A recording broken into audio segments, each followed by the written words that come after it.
Alrighty, welcome everyone. I'm Teeaboo and I am here for Mobile Suit Zeta Gundam episode 47 titled A Descent into the Maelstrom. Not the descent into the Maelstrom, but a descent into the Maelstrom.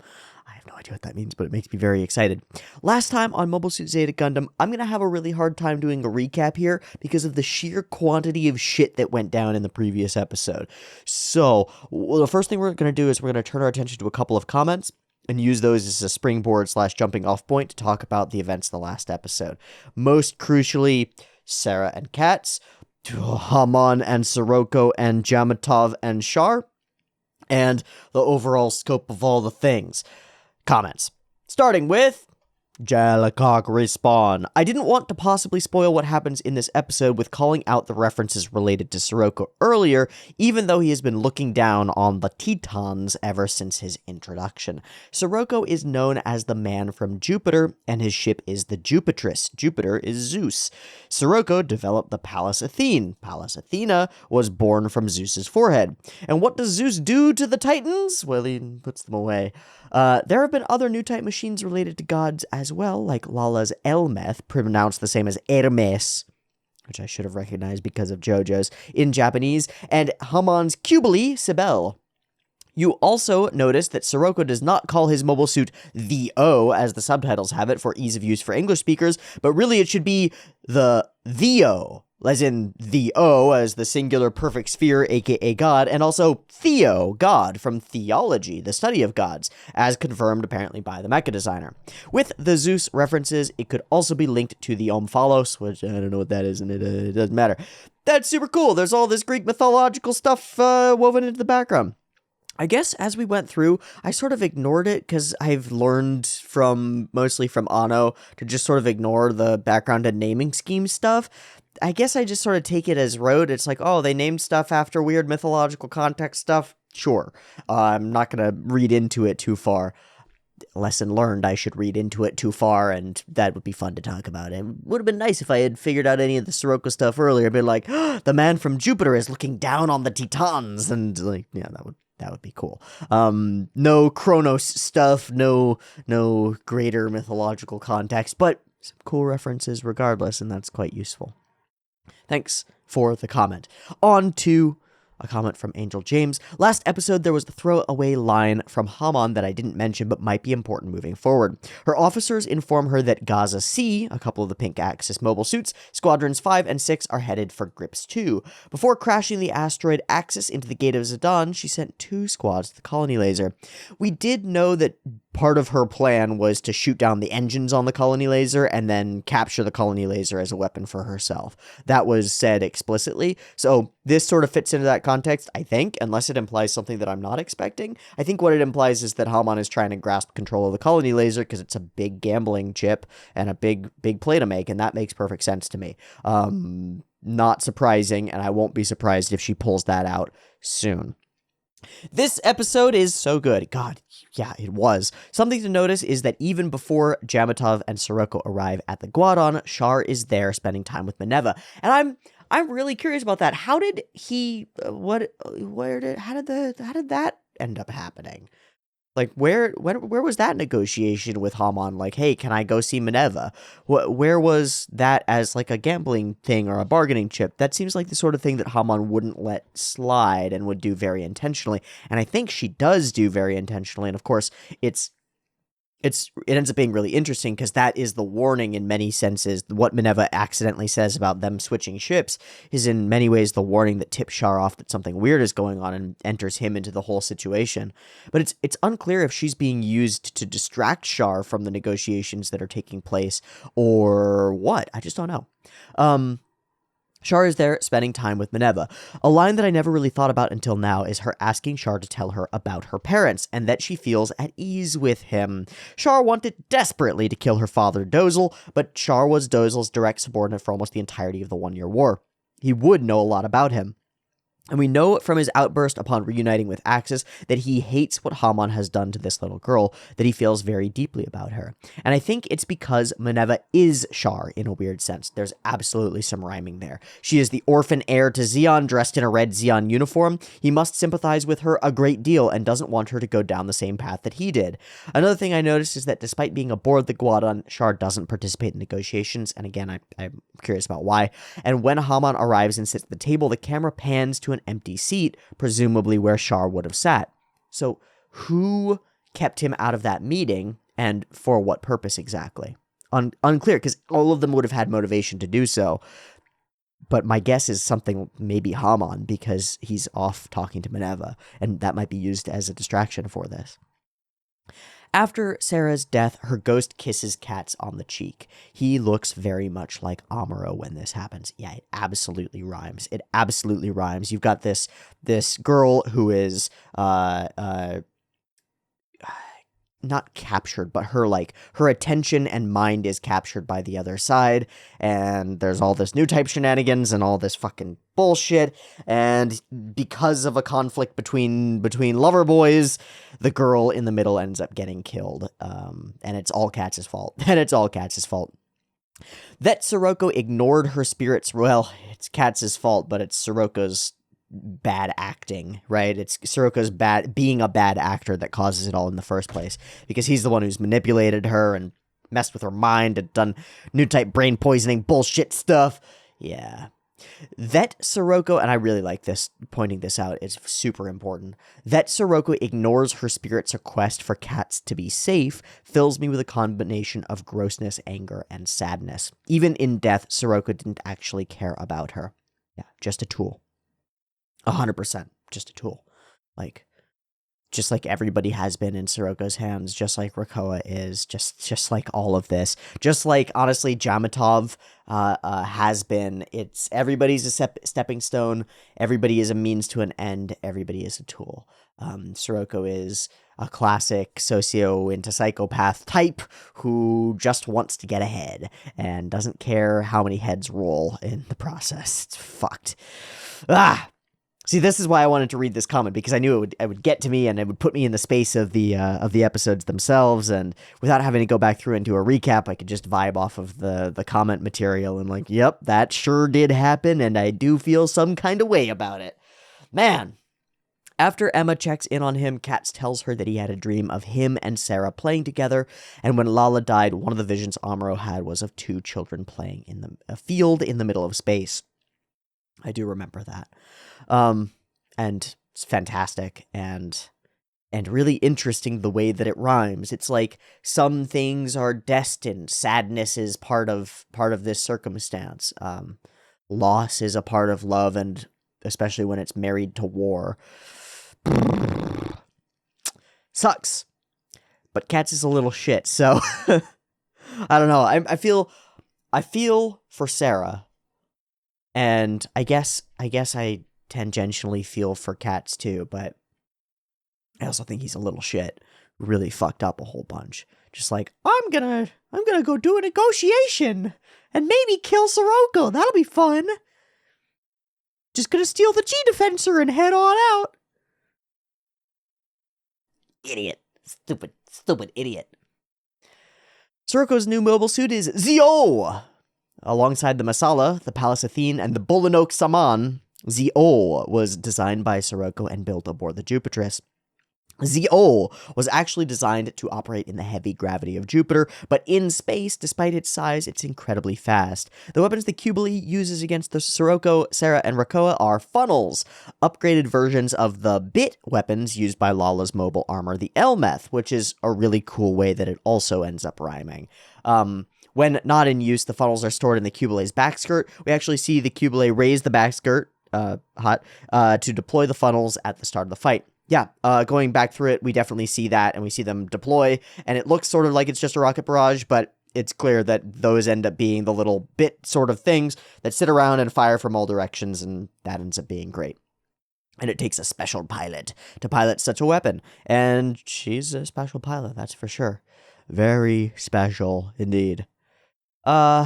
Yeah, and Cello writes, Sarah got lala'd, because that's exactly what happened. It's exactly what happened. It's the same thing over again. In a way that rhymes, in a way that's pretty compelling. So, what's next for Zeta Gundam? Well, betrayal, betrayal, betrayal. Sirocco nominally has the potential to take charge of the entire, fervor and rage of the Tetons by blaming the death of Jamatov Hymen on Haman. White base, or the Argama, not white base, the Argama is a little wrinkle in the midst of things, and we'll have to see how big a wrinkle it ends up being. All of our battles have sort of clashed, and then the characters have run away again, so we've had a bit of a soft reset, but there's still a bunch of plays going on around the chaos created by the Axis into Gate of Zidane collision, and the takedown of the Grips laser, and the fact that Haman is sending more mechas over to the Grips laser to see what's going on over there, and maybe take control of it, maybe steal it, maybe use it to shoot down a few million people, who knows, just casual day in space, shoot down a couple million people, cause some murders, a little bit of death, yeah, perfect, good times, yeah, a whole bunch of our characters are regretting everything that they've ever done. I think that puts us about into the space of Zeta Gundam, about into the mental space of our characters. What's actually going to happen? What is the reference to the Maelstrom, into the Maelstrom sort of situation? I don't know. It makes me think of Scylla and Charybdis, classic Odyssey situation, narrow passageway, big multi-headed monster on one side. At least that's how it's been depicted. I think there are multiple depictions of Scylla, and then Charybdis, giant whirlpool on the other side. Which way do you want to go? That's what it makes me think of. The Maelstrom, it's like a storm. It's everything is chaos. Everything is spiraling out. It's directed, there is a direction to everything. It ends up going down, but once you're stuck in it, you're trapped by something bigger than you and pulled along by something akin to fate, something spiraling, something centralizing and gravitational. I know that that's weird to think about it in those metaphorical terms, but we're already thinking about it in weird religious, mythological terms. And so using the metaphor of a maelstrom as the grounding point where our characters are headed is into everything smashed together and spinning out of control. That tracks to me. That makes sense. Especially with so many people with opposing ideologies and opposing goals, all smashing their immense space forces and militaries together in order to accomplish certain things. Man, it's going to be really interesting. Another thing that I'm just going to mention offhand is that Jamatov Hymen and the Tetons as a whole, Jamatov was the face of old Earth. Does that make sense? When Sirocco and Haman have that conversation around the meeting table, they both agree that Hymen and the other Tetons are just souls pulled by Earth's gravity, and they should ignore them, and they don't matter anymore. Well, he's out of the way.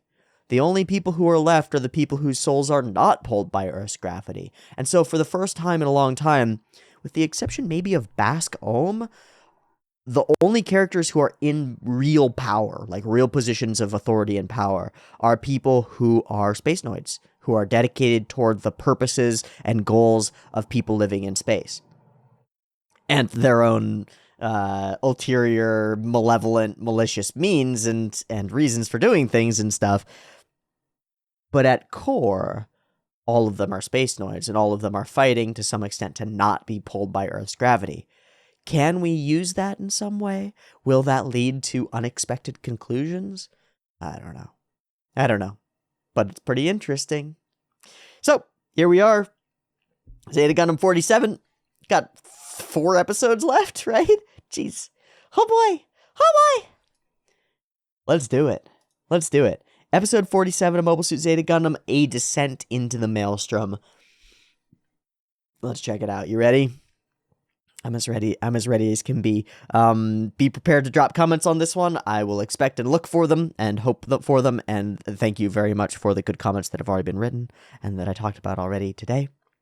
Thanks for joining me on this journey through Zeta Gundam. I know it's been a lot of up and down and some insanity, but here we are, and we're in it, and it feels like for the last few weeks, this has been an absolute insane masterpiece of insanity. Like, a monster piece, a monster mash, a mangled monstrosity of amazingness. And I have not been able to predict almost anything that's happened in the last few episodes, and that's an exciting feeling. So here we go into the maelstrom, into the depths, into the spiraling torrent of wave and water and sea and gravity.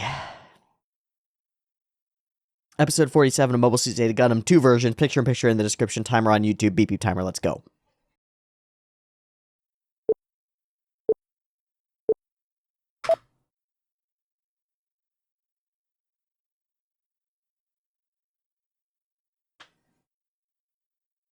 Oh, I want to keep an eye on the OP, because one of the transformation cuts in the previous episode was actually just the cuts from the OP. I thought it had looked familiar. Where the feet come out and, like, rotate down, and then the head pops out and slides.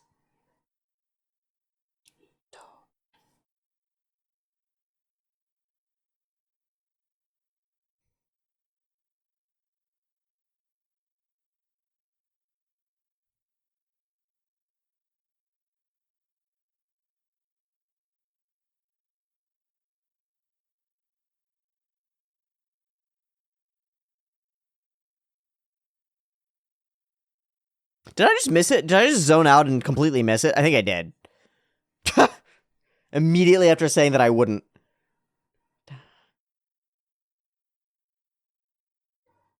Just watching the lyrics like a dingus.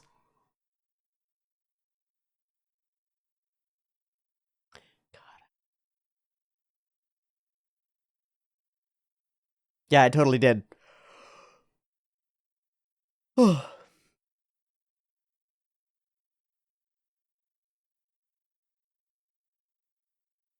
I should have tea. He sure did.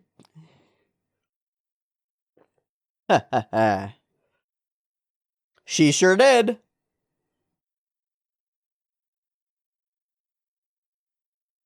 Mm.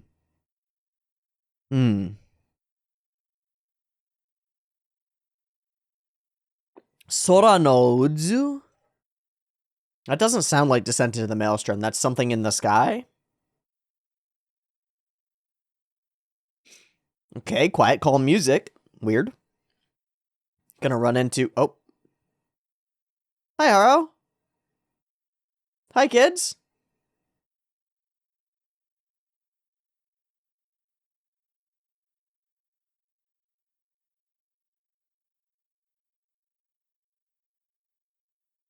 Oh, that's a death flag, man.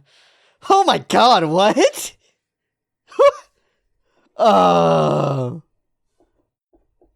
What's gotten into you? I'm just aware that you're gonna die, Camille. Holy shit. What an immediate call. Okay, why are you not in the brig? Why are you not locked away? Lock that motherfucker up. I know he's depressed, but put him in a jail cell. Okay, we're just doing some crazy shit.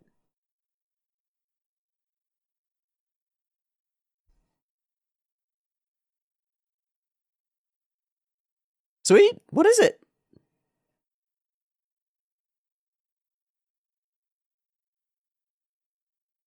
It's a big old gun. Somebody throw him in a jail cell!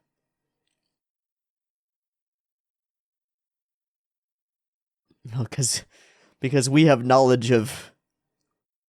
Oh my god, who lets cats do this shit? What? Okay, do you remember what happened the last time? Do you remember what happened? Ow. Dude, does nobody...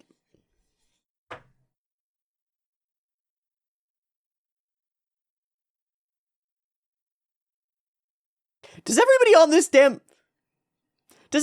damn ship have a memory loss? Like, it was just yesterday. Operation Maelstrom.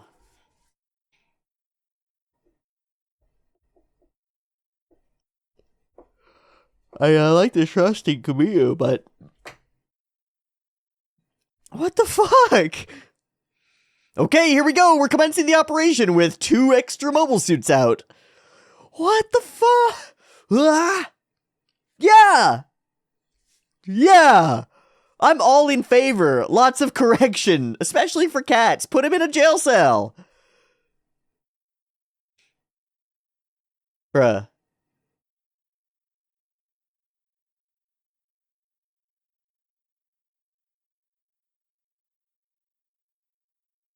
Right! Oh no. Okay, that echoes lines from all over the place. Holy shit, you're gonna pull the gun on cats. I'm in. No, yeah. Yeah, you better be sweating, boy. Yes! Completely.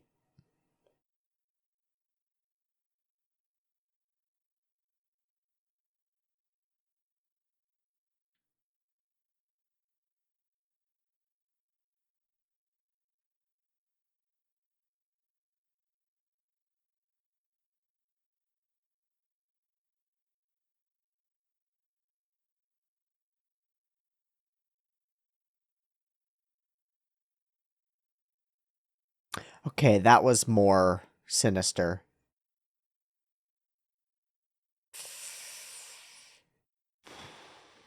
Alright, cats, fine. You're already here.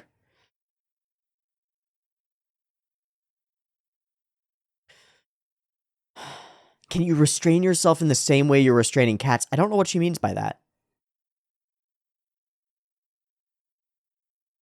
What I don't know if she means restrain yourself, Camille, or if she means does violence, the threat of violence like this actually work on you? I don't know which question she's asking.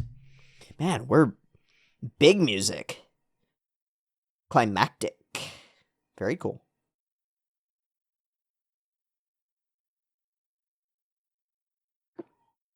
Ah.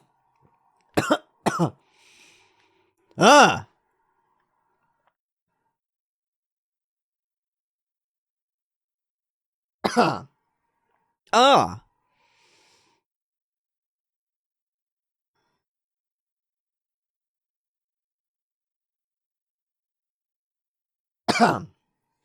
It's too bad we lost a Polly, right? Yeah. Too bad.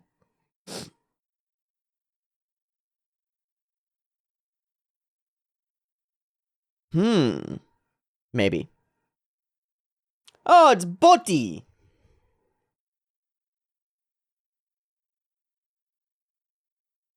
Botti's gonna fucking get dead. That's my prediction. I also feel like Camille's gonna get dead. Not this episode, but yeah. Yeah.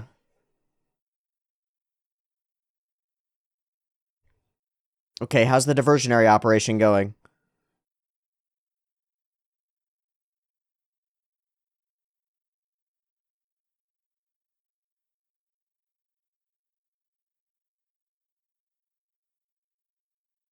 Hello, Guanban?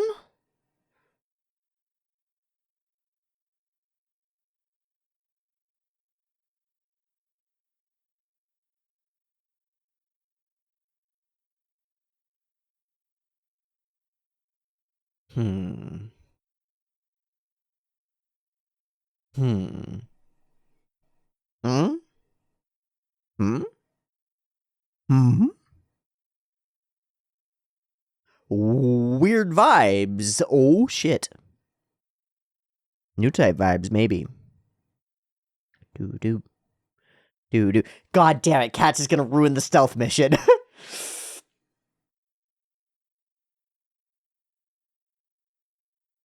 I don't know. Maybe she won't.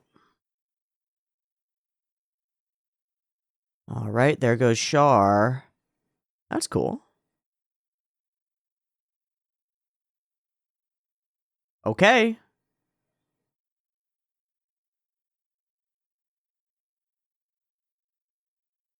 Okay.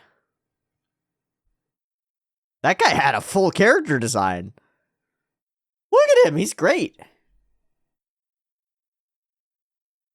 Whoa.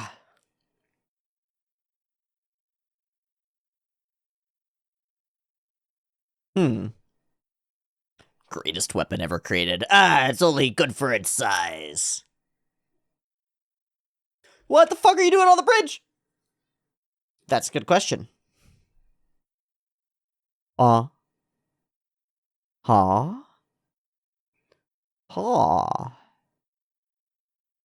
Oh, oh, that's the whole...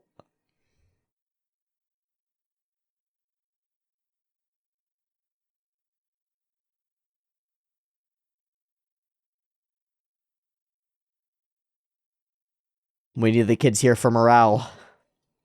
Oh, he's still hiding. Patience, Camille, patience. She's not coming out, man. It's like Yoshikage Kira getting further behind the tree. Oh, there she goes. All right. His play is playing off. His play is paying off. But will she get the sense first? All right. Mineva-sama.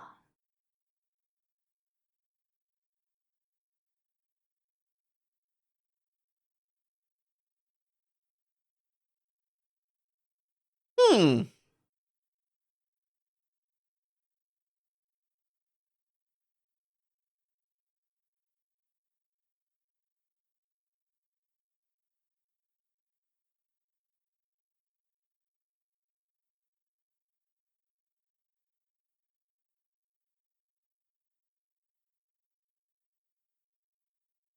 Is it Char or is it Camille? Liar, liar.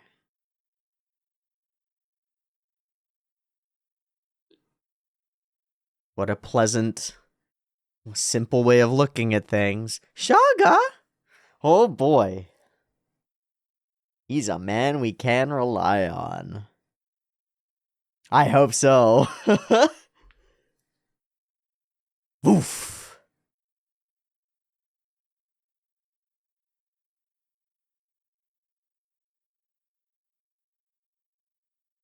More vibes. What's going on, Hamon? I feel like I'm gonna die. All I have to do is step out of the ship and somebody will shoot me. Is she sensing Camille or is she sensing Char? Because Minerva said it feels like the time that I met Char. But Camille's been present for a lot of those things too. He's been nearby. I don't know. Alright, Cublé, go.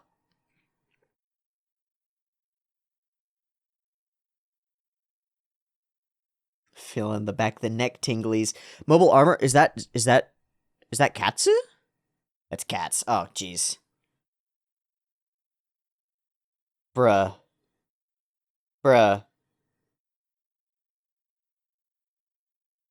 No, this one's useless. Absolutely destroyed. Holy shit. Good job, Fa. Thanks, Fa. Get the fuck out of here. Both of you. Get out. Get out. All right, there it is. That's what you've been sensing, maybe. That's what you've been sensing, baby. No. Wow, spooky eyes. Oh, that was cool. Oh, just truck. It was a brand new weapon, Camille. It was brand new. What? Oh, there they go. Maelstrom indeed. Eh. He's still coming. Let's go, Camille. It's all your fault.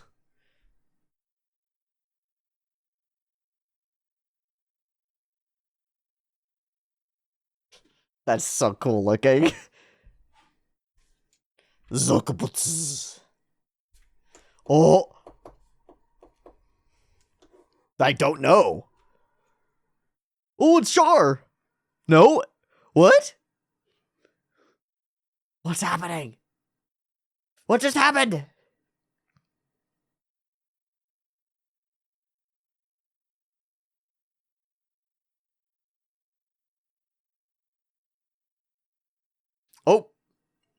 We are vibing now.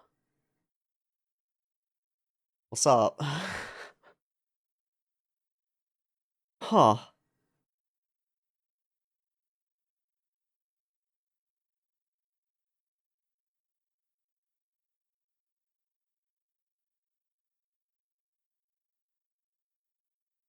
This is awesome. Hi. Oh. Don't conflate those two. Okay. Okay. All the ladies. Rakoa, there we go. And Fa. Okay.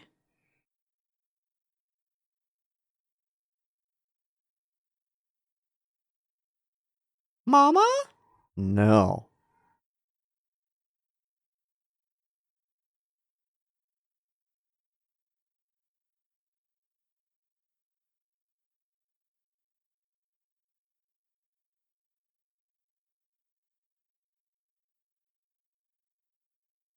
Just vibing with the collective unconscious or something. What? Huh.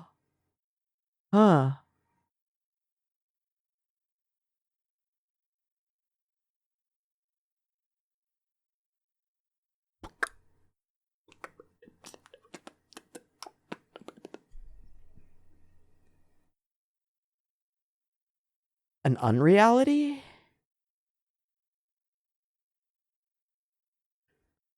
Oh. Oh, their mental space is fucking.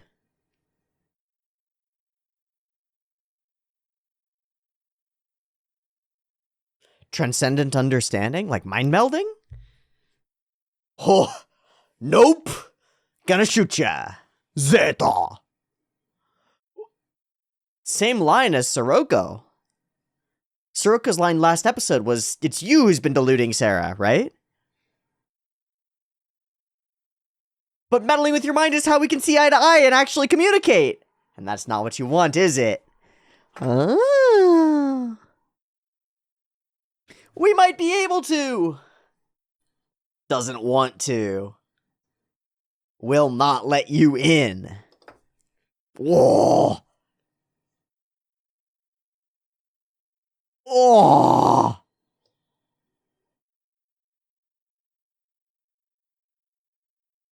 Blam, Char. No! You motherfucker! You?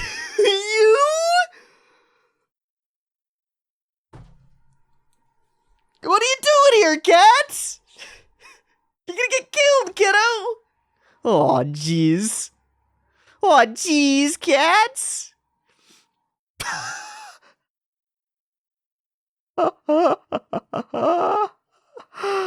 Oh, no, Fa! Yo, no, you better be able to eject. Okay, she'll be fine.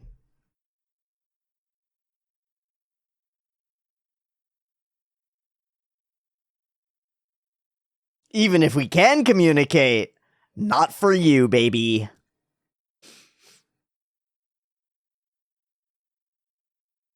That is a dark Zeta. Click, click. Yoink! Oh, there they go!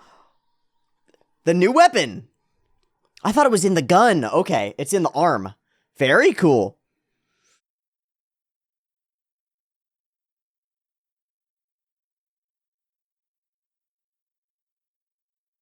He chose not to kill with that blow. Snap. And away she goes. He chose not to kill. He could have killed her with that swipe, right?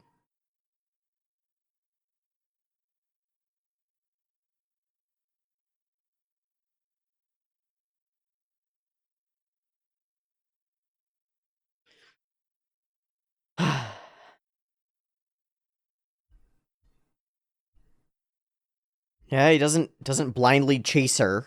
That's good. Okay.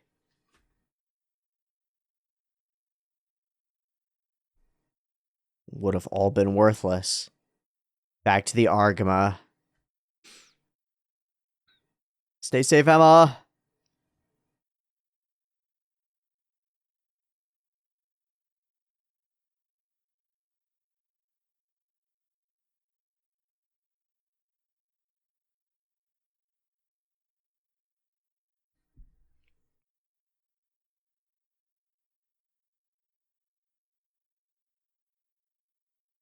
Okay.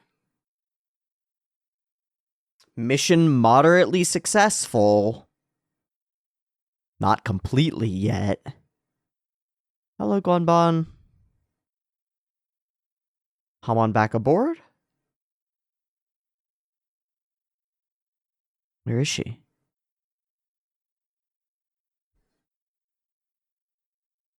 Huh.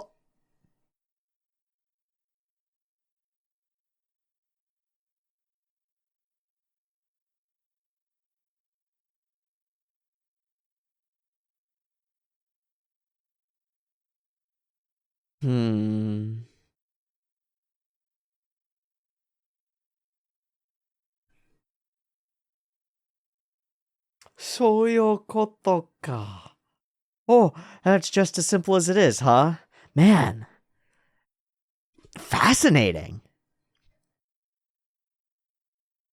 Holy shit, we have the colony laser now. That's interesting.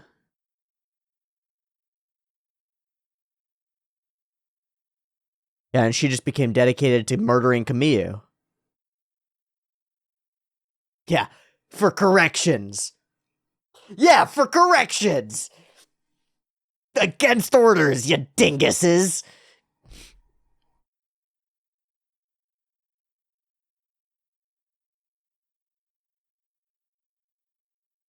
Hi.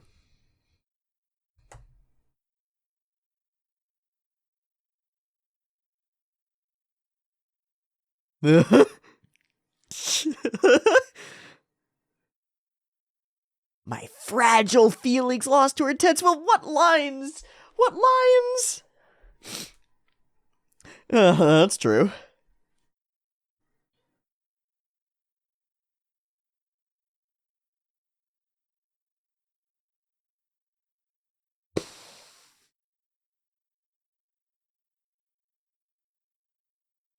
Oh, but the kids are there. That's something to pull you out of it. Can't help but smile. So what's worthwhile, huh?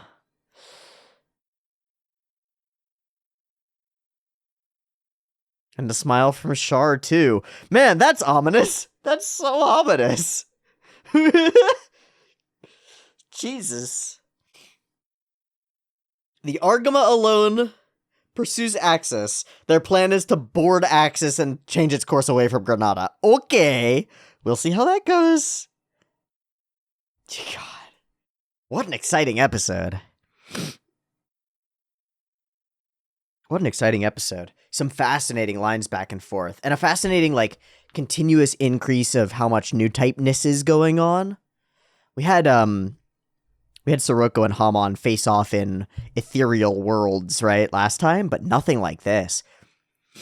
And again, that idea of people can actually connect. People can actually communicate with each other and can actually understand each other. And it gets shattered by Will. She doesn't want to. You're just like Char, she says. She doesn't want to.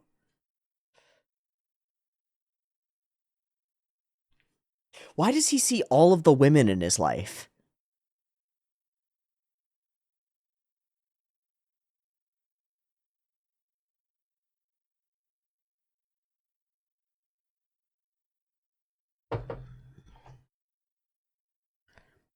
Boom. I'll be right back. Okay, where to begin? I think the place to begin is right here.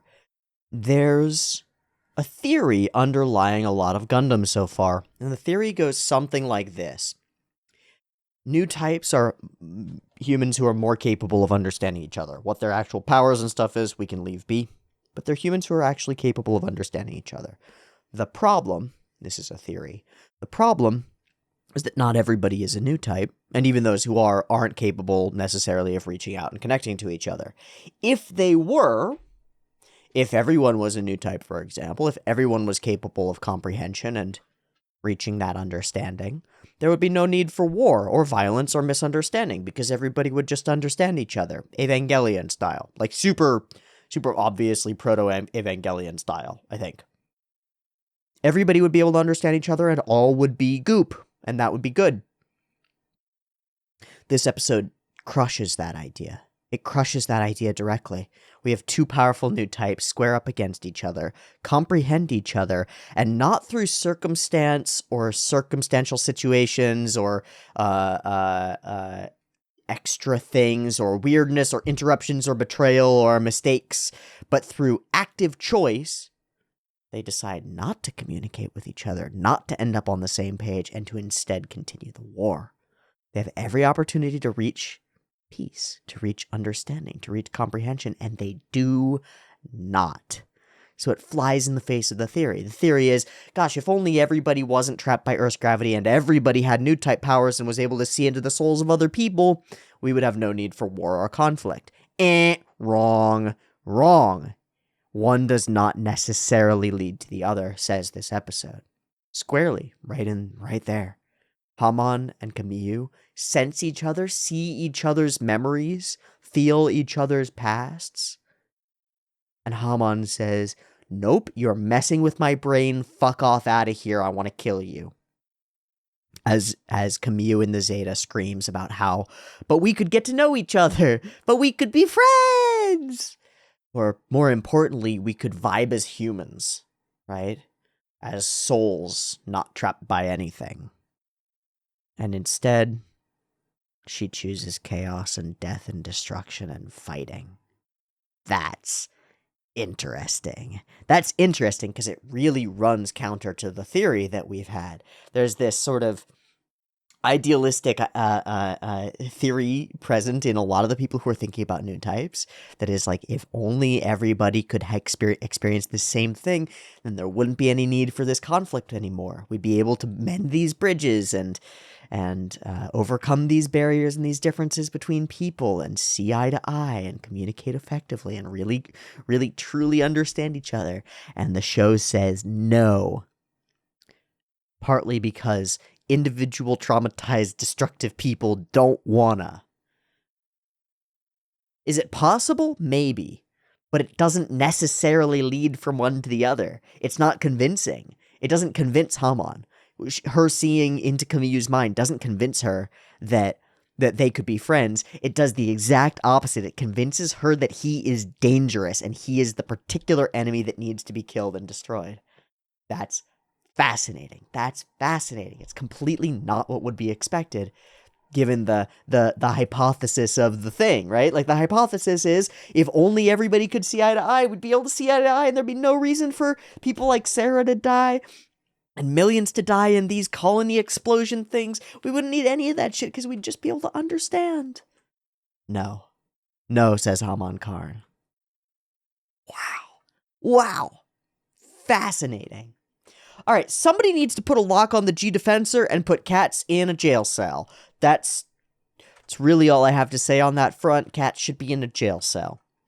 I don't know why it is, but throughout the opening portion of the episode, with all the takeoffs and all the individual scenes of all the characters and stuff, everything feels like it's got some weight to it. Like, maybe more planning behind it, but it just feels like it's got some weight to it. Part of it's the placing of everything and the timing of everything. The way each character gets into the suit and takes off and says their little piece, char temas, Camille temas, right? All of these various things. They just feel a little bit better accented than in previous episodes. I don't know what that is. Maybe it's my interpretation that's making it feel different. Maybe it's that there was some pretty serious music through this episode, like some really solid climactic battle tracks, which I thought were pretty cool. And those were kicking in even earlier as things began to kick off. But it ended up being pretty interesting. Speaking of interesting, go out on a mission, and Camille holds Cats back a little bit using the wing of his mobile suit, then wheels around on him, pulls his giant beam rifle and points it at the motherfucker. We're at war, Cats. Sarah died because of her. I'm gonna go murder her. But by bringing emotions into battle, you'll end up destroying yourself. So he wheels around on him. He pulls the weapon. It's a really fast transform. And Cats says, we can fight because we hate. A new answer to questions that Amuro has been asking since the beginning, that have been been core to Gundam since the beginning. Why can we fight? Why must we fight? And Cats leans in. Why? Because I fucking hate them and I want to kill them. They caused me harm and I will do the same. We can fight because we hate. Damn. The line really lands. It's amazing to hear it come out of this character. It's right on. And the build up to put him in this position, to make him feel this way, is just right. All of the elements are there. The loss, the failures, the way that he's looked down upon by those who are on his side, all of it is a perfect stew for building Cats into a bit of a monster. Amazing. Amazing. Are you serious? Are you serious, Kamiyu? Atari Maida. You can't get in my way during the battle for your selfish reasons. And Fa is suddenly there. And she asks, again, it's a question that I don't know what it means. Can you restrain yourself in the same way you're restraining Cats, Kamiyu? I just don't exactly know what it means. I wonder how it's dubbed. Cats does need self-control, but do you think you have enough of it yourself, Camille? Okay, she says, Cats does need self-control, but do you think you have enough of it yourself, Camille? So it's sort of a beam in your own eye sort of circumstance, like, careful, who are you talking to exactly? Are you sure that you should be the one judging this? I think yes. I think actually yes. Interestingly, Fa, this circumstance works.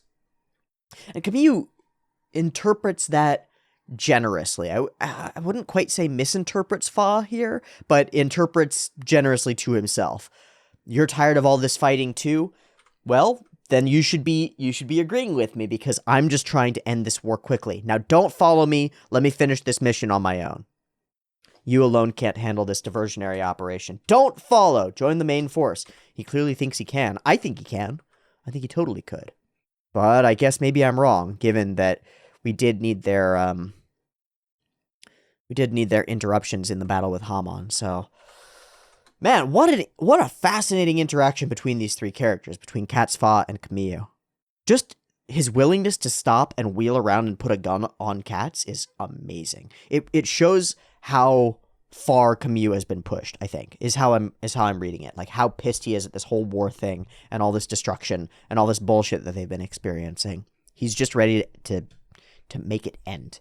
And if that means pointing a gun at somebody who's nominally his friend in order to prevent them from doing something else stupid, given that Cats has a history of doing stupid shit and really shouldn't have been allowed in the G Defensor or out of the brig, yeah, it makes sense to me. So on we go, and we turn our attention to the Guadon. Right? Yeah, okay. Main cannons, firing range, kiddos, all the takeoffs. Characters head out. Zoom, zoom, zoom. Again, like, there's all this sweeping battle readiness sort of stuff. It feels climactic. It feels like build-up. It feels really interesting. Buddy, follow me. We'll go do a specific mission. I'll distract their attention. Away they go, and the battle begins. Okay. With the battle beginning, we can zoom in on the Guanban, on Hamon Karn herself. They're getting through because our formation is full of gaps, but we're sturdy and strong, and first new type vibes and goosebumps. Why do I feel this way? How strange. And of course, the reason is because Camille Bidan is hiding behind a rock, waiting for you to come out. Come out, come out, come out, come out, come out. Come out, come out, wherever you are, Hamon. I didn't think she was going to. I thought she was actually going to stay stuck there. I think the sequences of Char piloting around are really snappy and cool. I really like this guy's character design. The big cross scar on his eye makes him stand out immensely. The old style uniform, Xeon style, kind of. It's pretty cool. It's pretty cool. I really like it. The children being here, a little reminder to let us know that they're there. Their whole battle strategy is just surround them and then attack. And I guess that's Operation Maelstrom. I thought it was going to be something cooler. But okay, fair enough. And barrage. Everybody is antsy. Camille is antsy. get the Cubely ready for takeoff, and finally she goes, I can't watch any more of this. I have to take a role, basically. I won't let them dictate the battle. As she runs into Minerva, so here and then later with the fruit, Minerva's doing things on her own, is the way that I see it. Like, there are minor things, but they're demonstrating a will to power, you might say. Sorry to use a weird phrasing, but a will to power in Minerva, which is to say a will to disobey Haman to some extent, and to have her own inclinations. That's pretty interesting and curious. It's unclear how Haman will feel about that, but she's still completely subservient to Minerva, or at least acts like it. Where are you planning to go? I'm feeling sick, this uncomfortable feeling. So Minerva is clearly new typey as fuck and is already getting those vibes. I don't want you to go anywhere. And she says that she got the same vibe when something with Char happened. I'm curious whether that had to do with Char or Camille being nearby and sinister. Because Camille has been nearby and sinister for a number of those types of meetings. As you guessed, we are presently in battle. I'm feeling the same discomfort I felt before on the Guadon. I felt it the time I saw Char after years. Wow, wow, wow, wow. Goosebumps. Is she feeling the same thing? And Haman lies like water. There's nothing to worry about. Everything is fine. It's not true. The Aeug will be like a ship without its helmsman once we sink the Argama. And is that... Why does she think that? Why does she think that? Why so much emphasis and effort on the Argama already? It's unclear to me. Char? He's a man we can rely on. And the contrast is amazing. If needed, we could even use Char. We could rely on Char. I like Char. No, that's not what Haman means when you say that, Minerva. Alright, I'll report to you later. I shall see you shortly. I really like Haman's spin here. Whoosh. Man. I'm glad to be wrong about both of them. At least in the short term. But this and the kids talking to Camille both feel like mega death flags. They both feel like omega death flags. Cute little character comes up to your character and is like, oh my god, please don't die, mister. I hope you were safe. Here, I'm gonna be waiting for you to come back all in one piece and everything will be totally fine. And then we can go get ice cream and you'll get retirement and everything will be great. It's like, I don't know. Boom, another big hit of the weird vibes. What is this sensation? It's Camille, baby. That's the power of a new type waiting for you. Someone's watching me. Yes, indeed. And a mobile armor approaches, and it's the distraction of Cats. So, Cats goes for it a bunch, and Haman is totally nonplussed by this. Just no chance, man. And you get blasted back and stuff, and it is Fa who barely saves your fucking ass. You stupid idiot. And wham! Vibes. What is it? What's the vibe? It's the Zeta. This might be my favorite cut in the episode.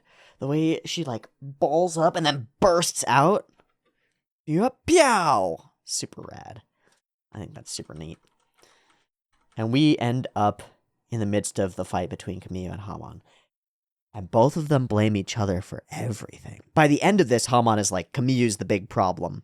But even here, Camille says, you're the source who causes us all to fight. The root of all evil is you. What an interesting take, Camille. Now, he is coming right off of that conversation with Cats, which is pretty interesting.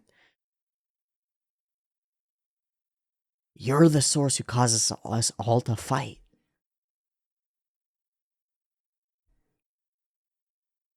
I guess partly that's just to be perfect, because he completely 180s moments later when they new type out. He begins to believe that he could communicate with her and he could connect with someone that he frames as the source of all fighting, right? The worst of all the worst. Can't allow you to live. You're that new type. Just gonna say it, all the cut-ins throughout this episode are spectacular. The little chonks. It's like manga panels appearing over my anime, and I like it. Pew pew pew pew. The spiral of the bits, or whatever they're called, it's really cool. It sort of echoes the Maelstrom idea. I like it a lot. And it's a mega blast that really takes Kamiya down. There are a couple of these shots of Hamon Karn just looking down on you. I can't even stretch my neck that far. I can't look down on you enough. Ugh. Yeah. Yeah, amazing. And twice in a row, Camus bursts through the smoke again and again, right? Obstacle in front of him and he bursts through it. Obstacle in front of him and he bursts through it. It's like, the battle's over. No, it isn't. The battle's over. No, it isn't. Your enemy perseveres. And so Camus takes on this this mantle of heroism in some way, is the way that I would see it, as the persevering one. And then chooses to be the one who calls her out. You make people miserable. It's all your fault. Shut your mouth, vulgar boy. Oh, and the big laser whips come out. 1345. That's exactly where we are. Yep. The big beam swords come out, and they're really whippy in this scene, and I really like it. Shoo, shoo, zoop. Oh yeah. Oh, that's saucy. Saucy. Okay, big sweep into cutaway. Followed through the momentum. Big sweeping arcing curves. Big sweeping arcing curves. Backwards. Zoom, zoom. Oh. Star Wars beam battles got nothing on this. Fuck lightsabers. Give me mechs with lightsabers. That's what's up.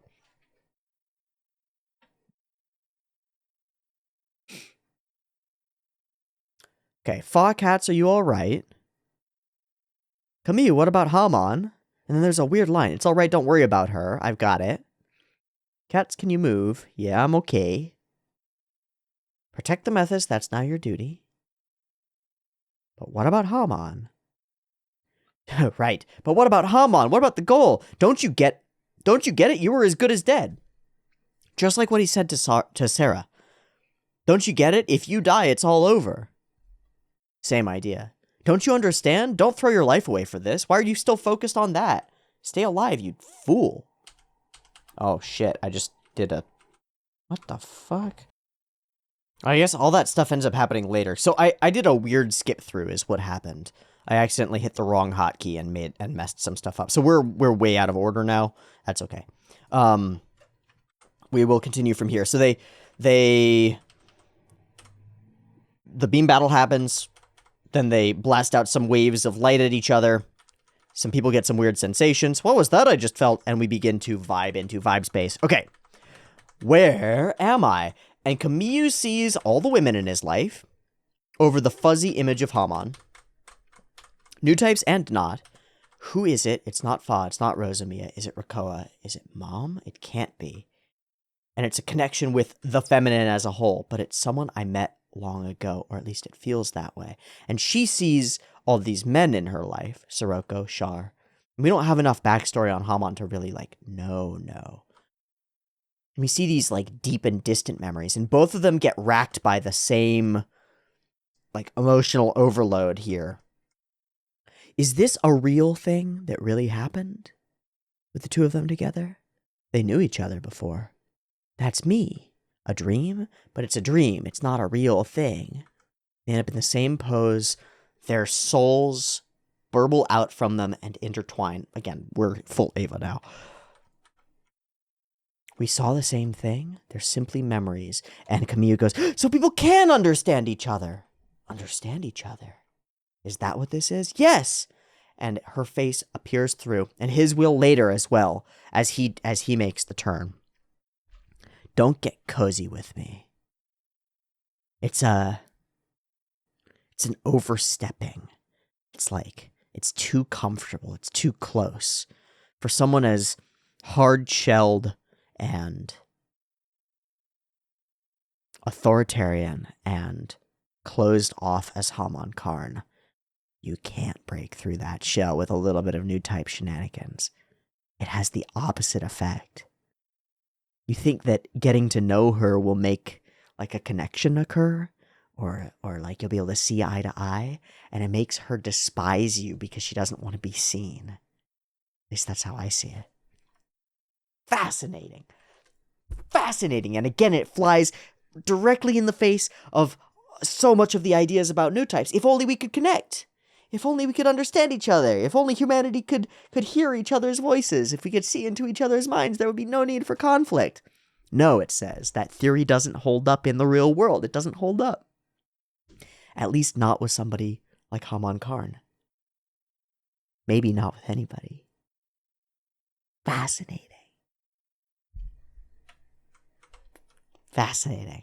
I love that we cut out from there and it's to the decision point. It's to the firing the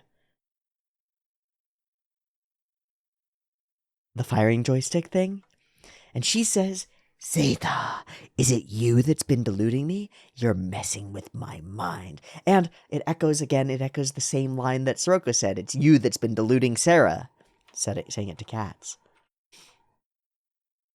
So many of these people in confusion are blaming each other for their own delusions. That's so interesting. Was I dreaming? Not quite. Stop it, Haman! We could be friends! No, how dare you mess with my mind? You should be ashamed. And again, the jaw comes up, and down she looks. Swing! Swing! Blast! And she ends up enraged.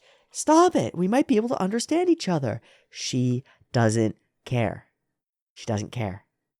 You're no different from Char, even though she's seen. Okay, I'm wrong. The previous cut with the oof and the oof is not my favorite cut in the episode. All the red Haman is. The red Haman is. Oh! Whoosh. Whoosh. Oh, it's gorgeous. Oh, it's gorgeous. Seeing it again.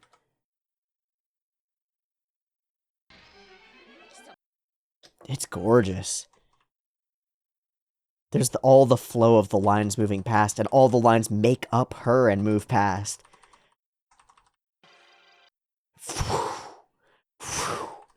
It's so flowy and sketchy. Oh, it's beautiful.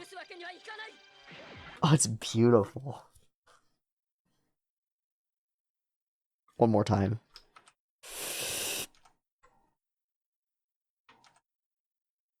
One more time. The last little hair flip that she does is amazing. This one. Wow. Wow, that's gorgeous. And the momentum of it carries... Okay, one more time. The momentum of it carries into the next sequence, too. Whip, whip. Yeah. Oh. That's gorgeous. And we bring it... It's similar. It's different, but it's similar. And Camus is in a similar similar state. Gorgeous color changes. Really incredible emotive depictions. Oh my gosh. Nani? And there's Cats charging in to stop you. What are you doing here, Cats? I told you not to. He can't stop himself. No restraint. Almost gets killed. Nani, indeed. And then it's Fa. Right? No. Yeah, Fa jumps in to block it, but it's Char who comes in to stop it. Man, interesting. Everybody working together, huh?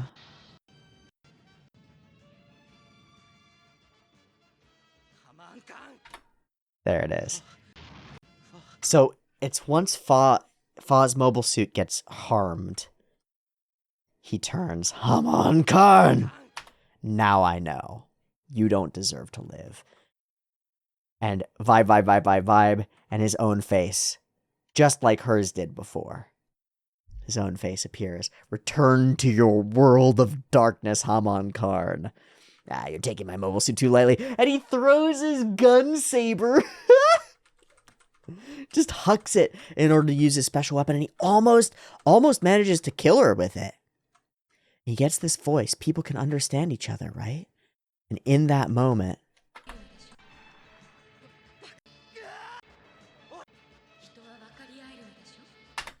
Whose voice is that?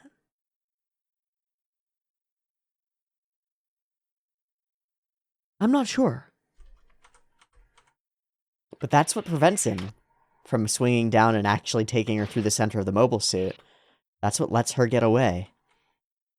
Still, he holds on to that belief, maybe, that people might be able to understand each other. That voice, I know I heard it. Whose voice was that? And now that I go through it again, I don't know. So we return to everybody else. Things are going pretty well. The Gaza Seas are not great at fighting, and so we are able to capture grips, to capture the colony laser. And all of that clash fades away. And they're gonna get to re-clash. They're gonna get to clash again. I think this episode was fascinating. Our new type shenanigans have gotten so much more front and center. Everything is changing. What's the line that Hamon says here at the end? Miss Minerva does. The times are definitely changing, says Hamon Karn. Indeed they are, my dear. Indeed they are. But will they be changing in a direction that suits you?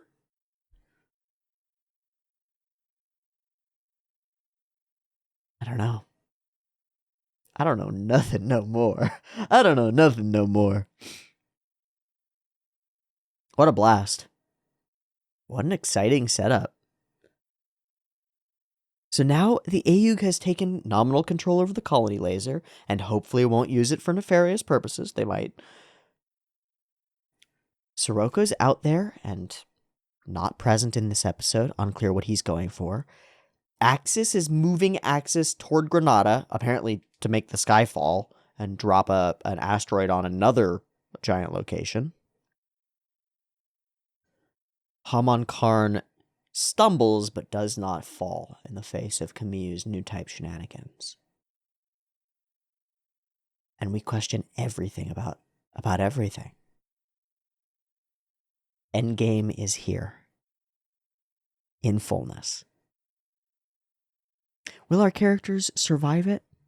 What will the solar system look like 2 episodes from now? I don't know. I think this was really cool. Let me know if you've got any thoughts about this episode, or if similar to the comments that we read at the beginning, if you've got anything that you'd like to say about it. Any cool inferences or insights into the namings of things, or the way that things play out, or what you think the new type shenanigans mean, or why each of them sees the people that they see, and what that's meant to evoke, or what you think Fa meant when she said the line about restraint. Yeah. Or what you think is going on between Hamon and Minerva, and the way that relationship is going down. I'm curious if you've got any more thoughts about this episode of Zeta. I think it was a very cool one. We're in the middle of it now. Okay, I'm going to wrap there. Thanks so much for watching. I'm going to see you next week for more Zeta Gundam. This was Operation Maelstrom. Went nominally successfully. We didn't manage to kill Hamon Karn, but we also didn't lose any major characters, so call that a victory, I think. I'm nervous. I'm very nervous for all of the characters, but fascinated to see how these last bits of the endgame play out. Thanks for watching. I'll see you next week for more Zeta Gundam. Peace.